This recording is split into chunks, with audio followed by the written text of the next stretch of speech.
Okay, let's talk about making a bed. After several conversations with my maids and multiple people in room service that I've used, I think I finally got the hang of the skill of making a bed that I wish to share with you. In order to make the bed, well, you should probably see if you even have a bed. Okay, so first up, mattress. Next will be the mattress cover, and then the sheets to be able to put on the mattress and the mattress cover. So I have Googled.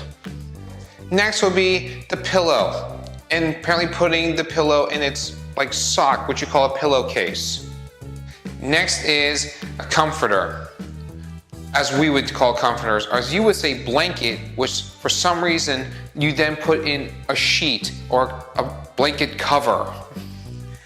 Okay, so in my culture, after the blanket or blanket wrapped in sheet is finished, I think the maid is done. But here, you have one more layer that you or maid will put on, which is like a bed sheet, an extra bed cover, a bed cover.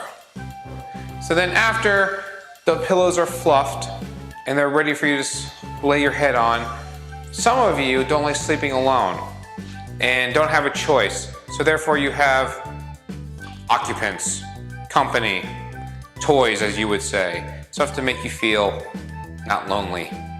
I think we now appreciate the time and effort it takes to make the bed. This is John with Yappy Corporate. Stay with good friends, sleep well.